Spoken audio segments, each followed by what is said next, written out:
How's it going, laser bruises up? I'm Sixkilla and welcome back to the Zodiac Trial. We are still trying to get to the end here, and I messed up the deduction thing last time, but then I had a thought. I was like, okay, alright. I think I've formulated some sort of strategy, although I had to use a few hints, just a couple, until they enlightened me that there was, the only way for it to work, for no one to get in there, as if the body was transported in the statue that Snake brought. And it all kinds of falls into place after that.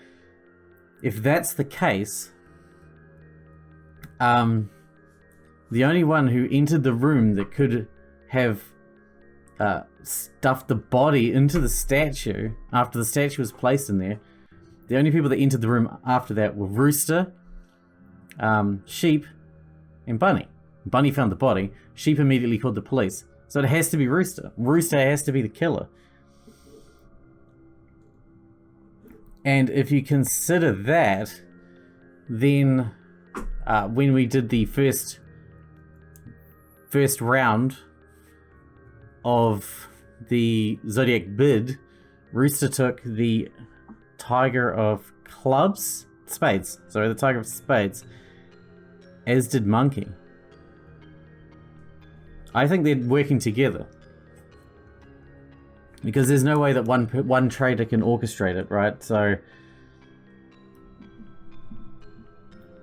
obviously Rooster wouldn't be the mastermind because he's an idiot, right? Alright, anyway, let's just jump in. We're gonna go with Monkey. Let me finish. The room stayed silent. So I've been through this so many times trying to figure it out. I've been sitting here for way too long. I don't even want to talk about it, actually. I still have control. Do you want to know the reason why this person killed those two? It's simple. Because they're the mastermind. That's right. They're the person behind this very game. The Zodiac bid. They're the cat. And you know what else? They're also the Zodiac... Oh yeah, that was the other thing I wanted to point out. When we had a shot, after we got I think it was after or just before we got the proper ending to the Zodiac race, Brian was talking to the one who was controlling him, Brian, that is, and the one with the question marks was marked in red, like Rooster. Immediately that jumped out at me at the time, but I didn't think too much of it at the time, but it makes sense, right? Red, it's Rooster. Rooster was the one talking there. They also masterminded the Zodiac race. They were also the true culprit behind the Zodiac race. I realize that's a weighty claim, but to understand everything, you need to understand where this all started. I think I don't know everything there is to know, but if I can get the questions right, the game will tell me the rest. You need to understand the truth of Amadeus Bowen's murder. There's something we've been missing about it. Somebody we've been missing about it. The real killer. Aaron Morris didn't kill Amadeus Bowen. No, the culprit is one Mr. X. I suppose the question then is, who is Mr. X? Well, I'll tell you.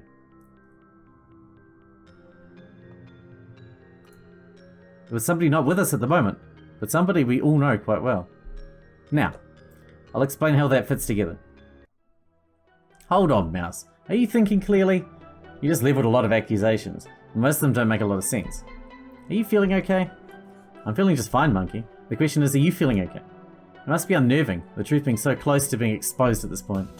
Mouse, please, I beg you to calm down. Do your breathing exercises. Enough of the goddamn breathing exercises. How can you talk so calmly to me, you murderer? Murderer? Mikey began nervously tapping her fingers. Mouse, please, I'm begging you, listen to me. What would your father say? Do you really think he'd think you were correct? I'm just trying to save you from the shame of being wrong. I'm right, I am. I have evidence. Do you really? Or do you have theories?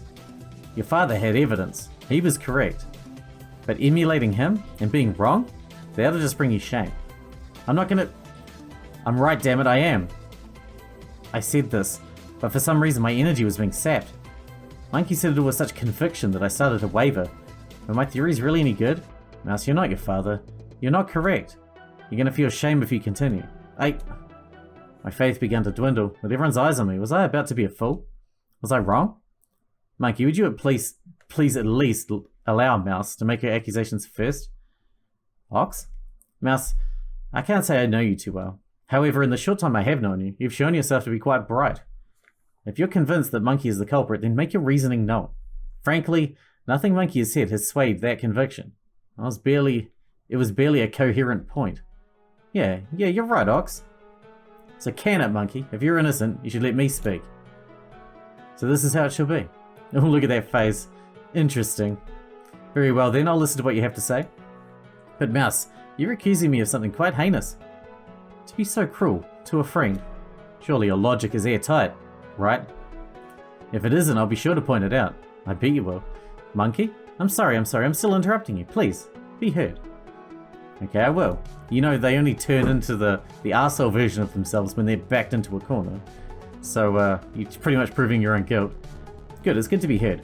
So then, I'll listen to what you have to say. Like you already suggested, let's start at the top. You claim that somebody other than Aaron Morris murdered Amadeus Bowen. Somebody not in this room. So tell us, who is this mysterious murderer? Okay then, let's begin. Amadeus Bowen's murderer, and your co-conspirator, is none other than Rooster. Rooster? Mouse, are you sure about this? Hold on, let's not be absurd about all this. Rooster? Mouse, I'm serious, are you okay? Quit it with the gaslighting shtick, I'm not falling for it. I'm not gaslighting you at all, I'm just concerned you're making such questionable theories. You sound like how Brian did.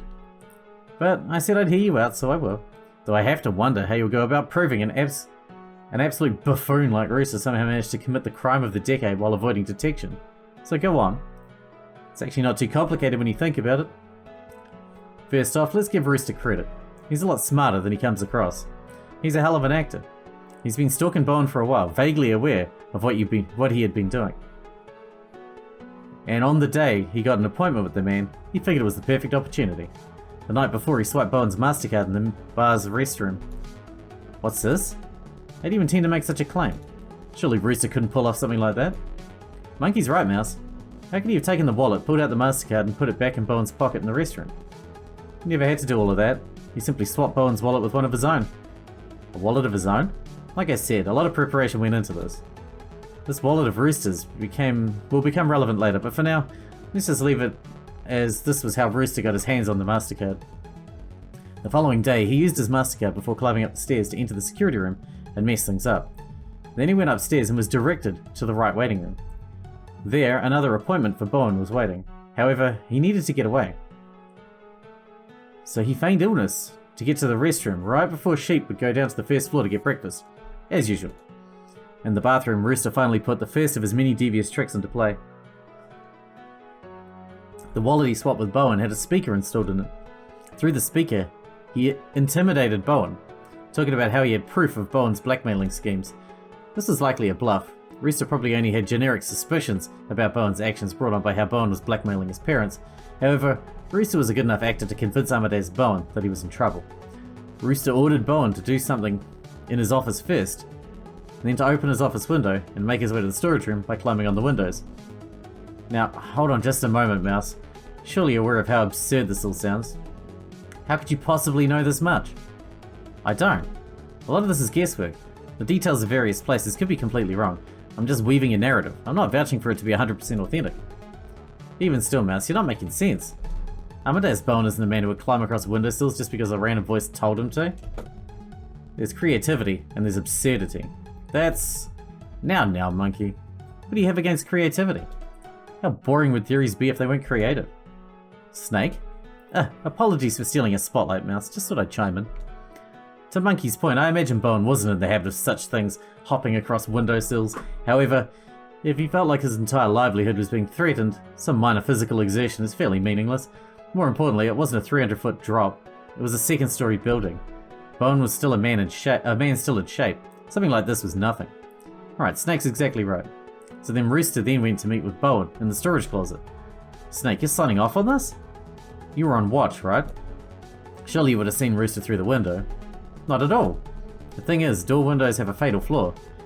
If you straddle the wall the door is attached to, then duck under the window, you can evade their line of sight rather easily. Oh?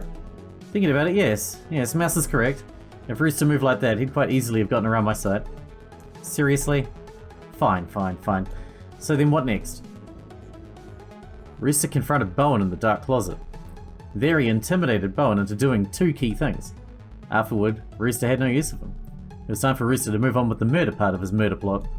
He took out the metal wire he brought, wrapped it around Bowen's throat and began to strangle him. However, this is when something happened that Rooster couldn't expect. Bowen took out the golden knife he always kept on him and tried to fight back. I can't imagine this was particularly effective, but Bowen was probably able to nick Rooster, getting blood on the knife. But then Bowen finally passed out, having been choked out well enough. Time for Rooster to begin the cover-up. He locked the storage room window, confiscated the knife with the damning bit of DNA evidence on it. He swapped his own phony wallet back with Bowen's original wallet, and most importantly, he dragged Bowen's body and stuffed it under Snake's large hollow statue. You're not suggesting? Indeed I am. After putting the body there, Rooster put cardboard under the body and placed it on a dolly. Rooster had done a lot of research before coming to this appointment. The statue being here was entirely within his calculations. Finally, Rooster slipped out of the storage room and exited the restroom, returning to the guest room. In the guest room, Rooster used Bowen's phone right in front of Tiger's eyes to bring Morris to Bowen's office. I know what's coming up. How will you attempt to rationalize this, I wonder? I'll be honest, I also don't quite know how Rooster managed to pull it off. However, when Morris walked in, he heard a pre-recorded message that Rooster had made Bowen give in the storage room into his phone's microphone. A pre-recorded message, huh? Good theory, Mouse. Still unique as always. But how was this message played to Mr. Morris? Remember, no calls were made. The speakers were only connected to the computers. No files were deleted. That's, well, it's gotta be some answer, right? Some answer? I thought you were going to supply that answer, Mouse. I have an idea, actually. Go for it, Sheep.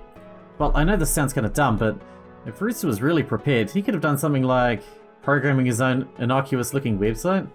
So then before Bowen left through the window, Rooster told him to open the website, but minimize the screen. At a glance, the website could look normal. It wouldn't raise any alarms if the police searched the web history. However, since it was programmed by Rooster, it could secretly be used to play out live messages at a whim. Or something like that. A pre-programmed website. You people are getting absurd. You're right, it's absurd. But isn't that the point? The more ludicrous the plan, the harder it would be to imagine someone doing so crazy. Sheep's exactly right. Besides, this isn't the only solution. There are other outside-the-box ways of giving Morris the "you're fired" message without a trace. She's just raising one possibility. Oh, I see. Very helpful, Sheep. Thank you. Now then, what's next? I'm sure you're very stoked about it. I'm sure you're aware that after this, Morris drove away. And yet, a stack of cash with Bowen's fingerprints was found in his car. When do you propose that got in there? Rooster could have done that before he arrived at the building. Now, if I recall, Morris's car was cheap. The kind I might have. It wouldn't be hard to break in and plant the cash then. My oh my, even Horse is jumping in to correct me. How sad. Well, Horse, Rooster had not yet gained an opportunity to access Bowen's safe. How do you explain that? He didn't need to. He probably took a couple of the bills in Bowen's wallet and put them on the top and bottom of the stack, and voila, trick complete. Anyways, the delayed text then prompts Snake to bring the statue into Bowen's office. Like Snake mentioned, it was heavier than expected, because there was a full corpse inside. Snake left, and after the right amount of time passed, Rooster barged into Bowen's office. Immediately, he locked the door behind him. He couldn't afford to let Sheep in until he was ready. He next unloaded Bowen's corpse from the statue and dragged him into the center of the office. He put Morris's phone back where it belonged, in Morris's pocket. There, Rooster bludgeoned Bowen with the statue on his desk, created the crime scene. Rooster continued to drag the body to Bowen's safe, which Rooster unlocked using the code. The second demand Rooster made in the storage room was the code to Bowen's safe. Who knows how Rooster got that out of Bowen, but he clearly did. When Rooster opened the safe, he knew he couldn't hide the amount of money that would need to be missing on his person, so he took out a plastic bag and a lighter that he kept in his pocket, piled a whole load of money onto it, opened the window and then burned it. No money was ever stolen. That wasn't what it was about. Rooster then picked up the statue murder weapon and placed it in the bag. Then he chucked it out the window into a nearby bush or something, to later be picked up. He closed the window and locked it. Then he unlocked the door to the office and simply acted casual, waiting for Sheep to catch him. And just like that, the perfect crime is committed, perfectly pinned on Morris. What a spectacular work of fiction, Mouse. In all of our sessions, I never realized that you had a talent in fiction writing. However, I'm sad to say, that little work of fiction you just spun is by no means definitive proof of anything. For instance, let us say your explanation of how the crime went down was largely accurate. However, the true culprit was Sheep. What? Does she not possess every opportunity that Rooster had? Well, yeah. So then, why are you not accusing her of the devious murder? Is it a lack of motive? But of course, Sheep would have motive after working under such a despicable man for so long. In my opinion, Sheep is more likely to be knowledgeable enough to pull off such a crime. That's the issue, Monkey. If Sheep was the killer, there would have been many other chances for her to get away with murder. Fact of the matter is, she would never need such an elaborate plan. Actually, the fact that we were able to rule out Sheep like we did, was a stroke of amazing luck. Sure, Rooster intended on Morris being the prime suspect, but he couldn't account that Snake never taken his eyes off the hallway. He couldn't even be sure Snake would be looking down the hallway. Had any one of the number of factors gone differently, he would have been torn between Sheep and Morris as the potential killers. Bunny's right. To go to such lengths to hide your involvement, only to be a slightly lesser suspect, seems implausible, no? Right. That was the expected result. All your arguments so far have been fairly standard. Good. So then what of it? Congratulations, Mouse. You've solved an old case where dozens of cops could not. Very well done. Rooster actually killed Aaron Morris, sorry. What does that have to do with me at all? It has to do with you because he was your partner in crime in setting up the Zodiac race. Perhaps he was the original impetus for it all. Oh? It wasn't Brian's idea? No, not initially.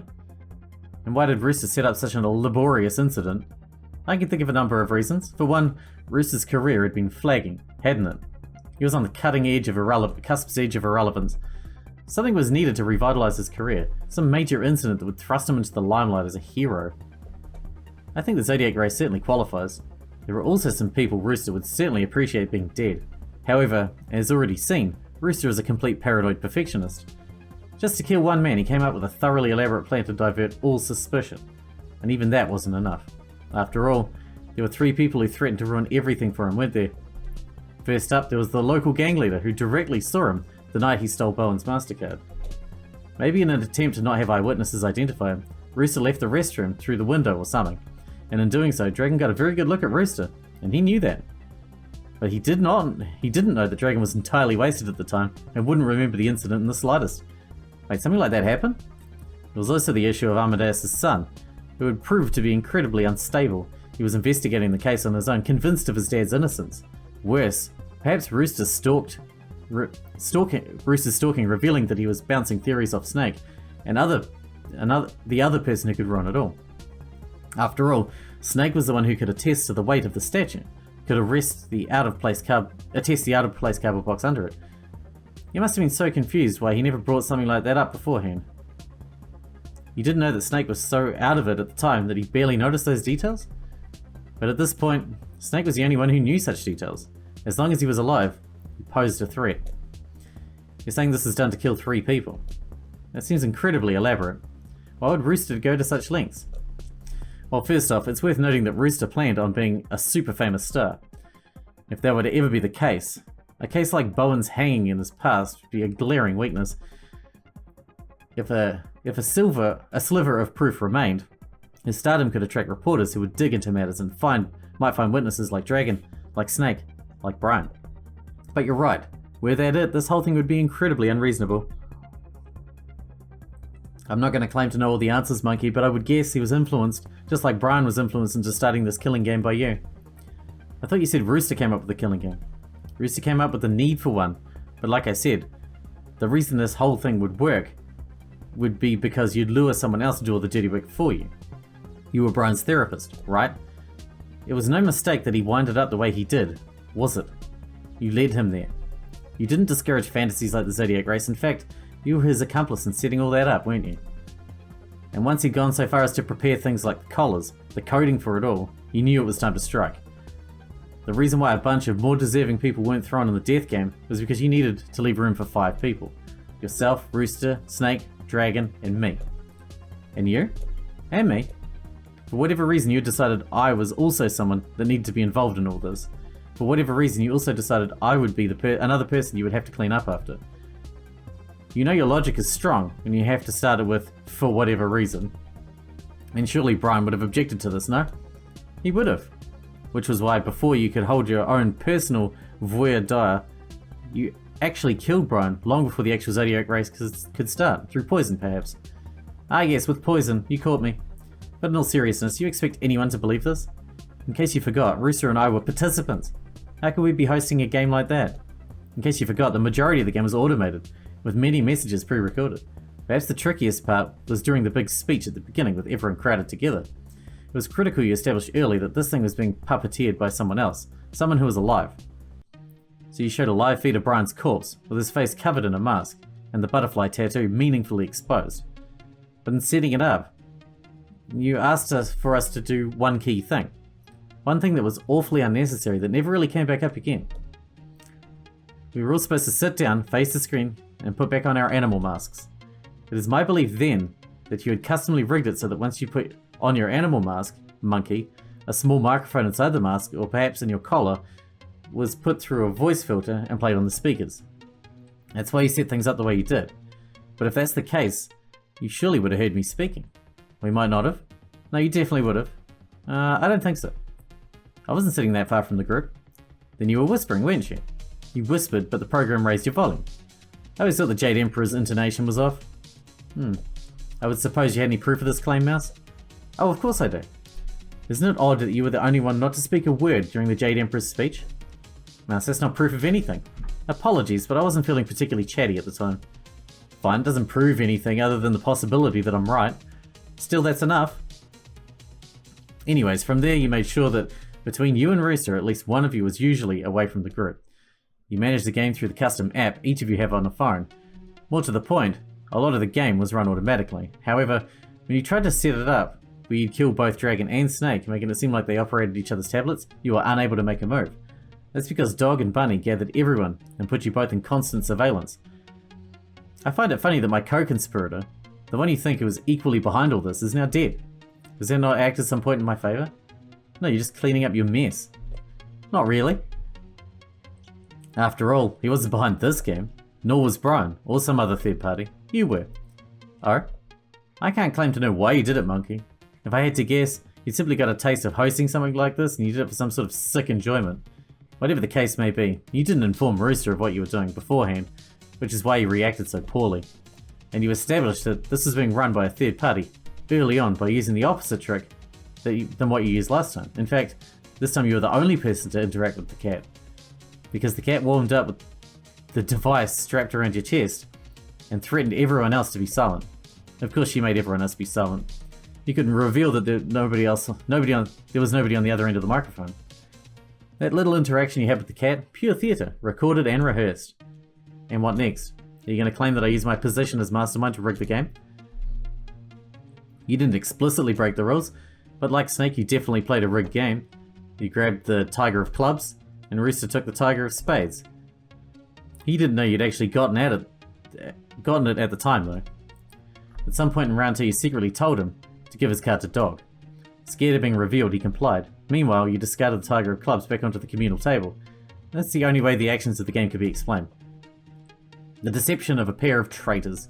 After all, the rest of us clearly all did what we said, or else Tiger wouldn't have had 6 points at the end of round 2. Mouse, I thought we agreed that the traitor killed Pig. But Bunny can attest to my whereabouts when Pig was killed, can't you, Bunny? I can, but... So you see, you're mistaken, Mouse. You might be accounted for when you heard a scream. That wasn't Pig's scream, it was just a recording of a scream on a timer, right? Pig's body was in front of a computer. Being the mastermind of the game, it should have been possible to exit the program, access the internet, get a random woman screaming sound effect and set it to play in a number of minutes. I think Pig's death was a tragic accident. She could have saved us all, but while she was hacking the computer, you happened to notice what she was doing. I noticed what she was doing. Wouldn't she have locked the door before getting to work? She might have just not known the door had a thumb lock. I mean, I would have missed that. Exactly. Pig was surprisingly smart, but she was also kind of dumb in some ways too. I think she just started hacking without thinking to lock the door, perhaps without even thinking to close it. When you discovered what she was doing, you knew she needed to be stopped. So you silently approached her from behind, rolled up your sleeves and slit her throat. You covered her mouth to stop her making a noise. Of course, you couldn't just stop there, but as I've shown, you're really not the type to leave good enough alone. Why have a clean murder when you can create a mystery? First you made the murder weapon look like the golden knife from Dog's boot, perhaps to disguise the murder weapon. Was it possible the actual thing that killed her was not Dog's golden knife, but Amadeus's? I don't know. What I do know is that when you set up the scene we were to discover, you started by taping down the windows and shutting off the light. Then you emptied the bookshelf and moved it. And then most importantly, you leaned it against a yardstick you stuck through the crack between the door and its hinges. A yardstick? Yeah, a yardstick. Tons of classes have them. You couldn't hold it there yourself while moving from the inside the room to the outside, so you glued it there. That's what the residue was about. Normally the bookshelf would have been too heavy. Normally the angle wouldn't have allowed you to lean on the yardstick. But with the books removed and the bookshelf moved, it was possible. Once you exited the classroom, you removed the yardstick from its glued position and the bookshelf fell into place. Then you went to the first floor, washed your hands of the blood, and returned to the library to wait. Bunny happening upon you was a lucky coincidence. What you were really counting on was Ox's presence in the nearby room. When the scream occurred, you ran out and a small group formed around the door.